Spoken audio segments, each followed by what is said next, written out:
Hello everyone, I am SS the Showstopper, and today is the 21st of September 2023. Now, yesterday I did a video on the entire situation with Cargo and his upcoming artist Pink or J Pink, and I was laughing, I was being comical, it was hilarious to me, and so I find it very funny. But in no way, shape, or form am I taking a person's trauma or person's situation and trying to be facetious about it. I understand that she said that she was assaulted by Cargo in a previous video that she did, or previous live that she did. She was physically assaulted by him, and she's taking it to court, and he had threatened her and stuff like that, and she was in fear basically because she was wondering what happened and what's the issue, why he's attacking her and stuff like that, and she spoke about it. I don't want to get into the details of it. In no way am I trying to make a serious matter a joke, or I'm being facetious about it. It's just her delivery. Like I said, it's very animated and it's comical, and because of such, the way on the things that she was saying was very shocking to me, as to why I uploaded the video with the caption in it and giving graphic details, because that was what she was basically saying in the video. And so I'm not trying to be insensitive. I'm not trying to discredit anything. I said it in my video that I was in total belief of the things that she was saying about Cargo, and her encounter with him. And I spoke on Stop Following Cargo years ago because I realized that he's anti-woman. He doesn't like women and stuff. And so I just said I don't need to be a part of this energy or support this type of crowd or vibe, you know. And so, with that being said, I apologize to those who found, it offensive that I was laughing about the whole situation. But mind you, we are Jamaican people, and Jamaican people tend to be humiliated people on a whole, tend to be very comical and stuff like that. But I'm sorry, I didn't mean to be funny or make fun of her situation, which I wasn't. It's just her, like I said, it's just her delivery. I'm just going into tourism right now because I'm just regurgitating the same thing. So I do apologize. I didn't mean to offend anyone and stuff like that. And I wish Pink or J Pink all the best in what she's doing in her music and her business that she's doing. I wish her all the best. So if she's watching, or if anyone can send it to her, I do apologize and I wish her all the best. I didn't mean to, laugh about a situation or be facetious about it. Moving on to something else, I saw that dancehall artists, no, reggae artists, no, pop artists, recording artists, Shenseea, you don't have to give people label. They don't want to be labeled. They don't want to be limited. And I do support that. I don't think an artist really need to limit themselves or put label on themselves just to put a content out or to put their talent out there and stuff like that. I think that if you're multi-talented and you can tap into any genre as an artist, why not? I don't think that there should be a limitation on you, or you should put a limitation on yourself as to where you want to be and stuff like that. I think it's beautiful if she wants to tap into all genres. I've written pop songs, I've written gospel songs and stuff like that. Am I a gospel artist? Am I a pop artist? Am I a dancehall artist? Whatever the case may be, I will accept it. But at the end of the day, I'm not going to stick to one thing simply because it creates an ease for a lot of people out there. So I will say recording artist Shenseea has just uploaded a video about her. I think I'm not sure. But she uploaded a video about her cancer scare, and that she said that she has been to the doctor and she thought she had breast cancer or cancer in her tits, but only to find out it's a part of her breast. It's not cancer or anything like that. And what's weird is the comments when I looked over on the shade room, the controversial ratchet shade room. Their comment were that they hate when people advertise or speak about cancer in this type of way, and that she was flipping her hair when she was making a report of it. And when she was flipping her hair when she was making a report of it, and she was talking as if cancer isn't something serious, and she's going to the doctor, she's doing things for attention, basically attention seeking and stuff like that. And people are coming at her and stuff, and I'm just saying from my part, I pray for your sake, Shenseea, this isn't a PR stunt. This is because we know artists these days do controversial things to get views, to get likes, to get support for the upcoming song, the upcoming music video and stuff like that. So I do hope for your sake this is not a publicity stunt. It's actually real. Cancer is no joke. I don't even like the word. That's how much I hate it. I don't even like to acknowledge it. It's serious business. You understand me? There are people in hospitals strung out on medication, drugs, and all these kind of things because of cancer, and they're in a lot of pain. And they don't have use of their body parts and stuff like that, and it's extremely serious and dangerous. So I do hope for your sake it's not a joke and it was really true, you're being sincere, that you were at a genuine doctor for a checkup thinking that you had breast cancer, and it turns out that it's not. And I'm happy for you. I done a research and I noticed that a lot of people, most women who have breast cancer are women who with small breasts. They have small breasts, and those are the type of women who I notice on a grand scale. Usually, I'm not saying they are always. I'm saying on a grand scale, those are the type of women who usually turn up having breast cancer. People with small breasts, and I don't know, but I think this is a moment where I'm glad I have a triple D. I don't know. I think this is a moment where I'm grateful for it, if such is the case. But that's what I'm seeing based on my research, and I was reading up on it this morning. So before you guys come at me, I did my research. I don't speak out of ignorance, but it's something that I noticed that it's women with smaller breasts that tend to come up having breast cancer. It's serious. It's a sad matter, and it's very grave. And so, Shenseea, we wish you all the best. We hope that you are okay, taking care of yourself. I see you cooking on the internet and showing your talent. And regardless of the fact that I believe you have assistants, it doesn't matter. I see you on the internet cooking, and I realize something. You are using a lot of MSG. There are a lot of MSG. I see you making fish, pot roast, and there's a lot of MSG. You got to tone down on that. That's cancerous. You got to avoid it. I don't know how you go about doing it. It gives stomach problem. Might I add, this isn't the first health scare that I've seen of you, Shenseea. In previous years, she was losing her voice. You were losing your voice, and you were advised to stay off recording or singing for months. And that's extremely serious also. So it seems as if you were faced with a lot of things. It could be, some people are saying it's witchcraft. Some people are saying that it's health, it's karma for this selling soul. And I'm just not into the BS right now. I'm just speaking wholeheartedly. I hope that you are taking care of yourself.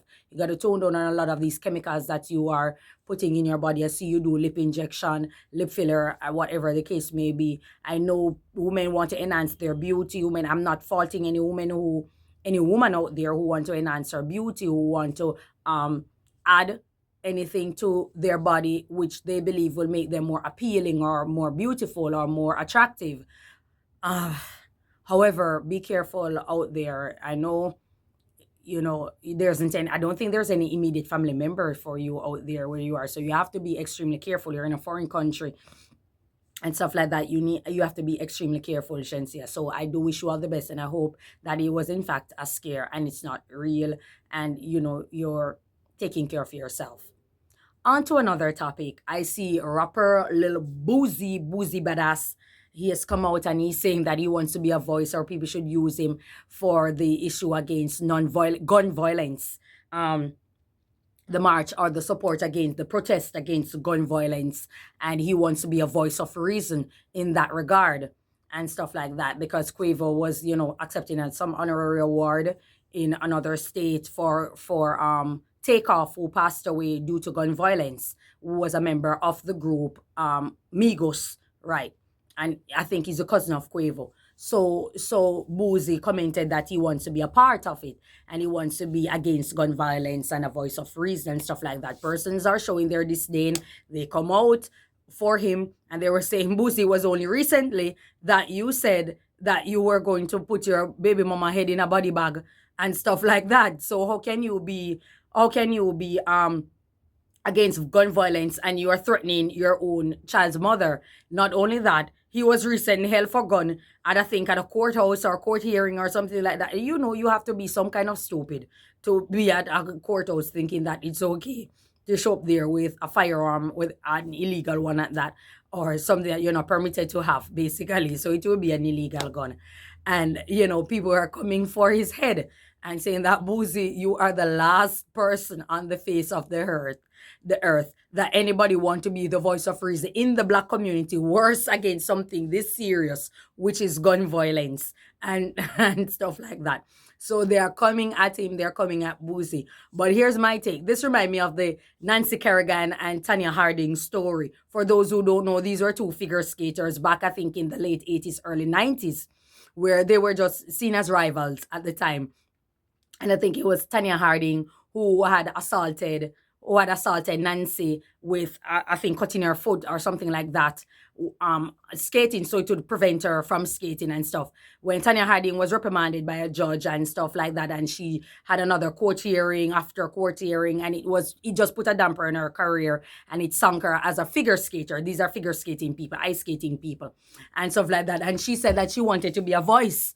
She wanted to be a voice, and she wanted to participate in programs for young people, and she wanted to be a voice for them against violence and stuff like that. And the judge said, no, you are not the voice that they want. I think you're a perfectly bad example, and you are not going to be given that opportunity to speak to any kids or to anyone out there to be a voice of reason, given your track record and the things that you willfully decide to do and your attitude at that. So Boosie and his entire situation, it reminds me of the Nancy Kerrigan and the Tanya Harding story and stuff like that. It also reminds me of the Tupac. I always say a lot of rappers, a lot of artists, dancehall artists, rappers, all of them out there, they want to have that. They have that Tupac syndrome. They have that Tupac syndrome where they want the best of both worlds. They want to be a thug, a gangster. They want to be throwing up gang signs and doing all of these kind of things with their fingers, and they want to be gang banging and doing all these things. And at the next moment, they want to be a voice of reason, to keep kids off drugs, to turn kids away from violence, to turn kids away from bad company or bad group. And I'm like, this is the height of madness. At one moment, you want to be a thug, you want to be a criminal, you want to have that street name, you want to be the type of person that, nobody can touch, nobody can talk to, you mean mugging and all of these kind of things. One moment you are doing that, and the next minute you want to actually be a voice of reason. Like, who the hell is going to take you serious? And this is what happens when at-risk youth, or the youth that are of impressionable mind, are misguided. They see these figures, noted figures, and they look up to them and say, oh yeah, I can be like a Boosie, or I can be like a Tupac, I can be the voice of reason. I can come out strong and loud and speak against all these atrocities, against racism, against police injustice, against, the system, against what's taking place in the black community and this and that and all that. And then the next moment, I'm a part of it. I'm gangbanging. I'm throwing up hand signs. I'm trafficking this. I'm moving weight. I'm doing all this. I'm shooting people. I'm doing this robbery. You understand me? It gives young people confusion. That's a gift. It's a curse that is being handed as a gift to young people. Confusion. And so they grow up thinking that's so. And then they just make the statistics, the prison statistic, grave statistics, all of that. You understand? So when does the cycle end? So people are taking Boosie to hand, and might I add, I can't fault them. I can't fault them for taking him to hand or taking him to task. You have done a whole lot. For those who don't know who Boosie is, rapper Boosie, he looks nice. I remember when he made the statement about NBA YoungBoy. For those who don't know, he had to put him on to get him signed and stuff like that. And NBA didn't want to go into another contract with Boosie because he was like working for this guy and he's doing much for him and stuff, and he would have to be paying him a large sum of money. And Boosie was like, he let it slide because he didn't want to kill him and he didn't want to this. And you just make these kind of comments and not realizing that there are consequences for it, or you're going to get a backlash for it. Or maybe you don't care, or maybe you're that stupid that to you, once you have money, anything goes. And it's a very sad mistake a lot of people who happen to be melanated keep making, thinking that because you have money, it's a green light for bad behavior, or to say flippant comments, thinking that there isn't a consequence for it. And that's what's taking place with Boosie at this moment. He's facing a backlash because of these previous, I wouldn't say life, recent things that he have done, and it doesn't sit well with people, and so they are not in for him being any voice of reason against gun violence, against this, against anything that is of ill in the black community that people just simply want to go away.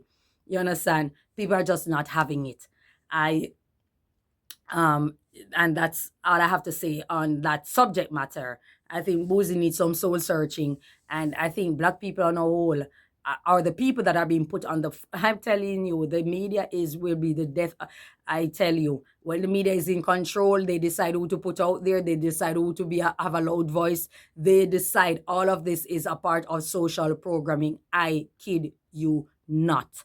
It's all a part of social programming, and it's scary because at the end of the day, there are so many voices out there that make sense that people can tip from. Our medical doctor, the other recording artists also that are outstanding citizens and stuff. But for what I know, these are the type of people who are constantly at the forefront, who are constantly getting limelight, and it's just putting a damper on the black community. And just that's why I distance myself from it, because hey, it's just not worth it. It's just not worth it. you know Moving on to something else, I was on a live again. I was on a TikTok live this time, and it's with Miss Blinger. So for those who don't know me, my name is Show Off on TikTok, or SS the Showstopper.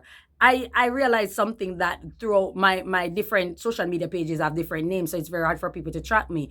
But I did it that way because I wanted different audience for different purpose. I didn't want the same audience going in. I was on IG, had my 13,000 followers, and they took the page, uploaded again. When it reached 4,000, they took it.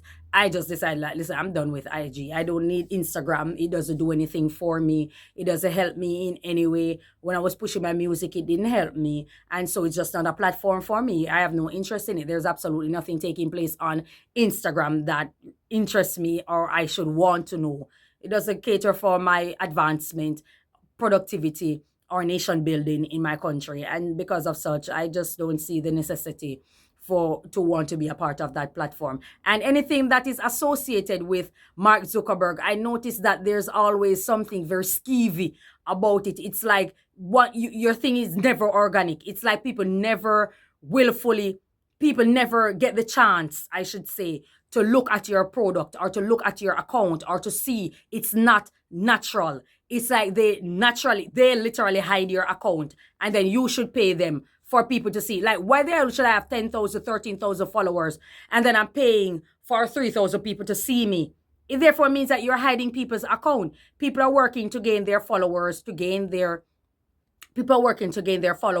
traction for their content that they're putting out. And at the same time, they should turn around, and when they achieve these subscribers, these followers, they should turn around and pay you to promote it. So a mere 10%, a mere 30% can see it.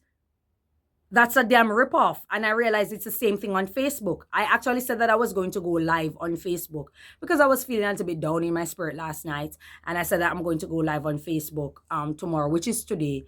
And I just woke up with an epiphany, and I'm like, no, it's not worth it. I don't think I need to go over there and go live, because at the end of the day, what am I going live for?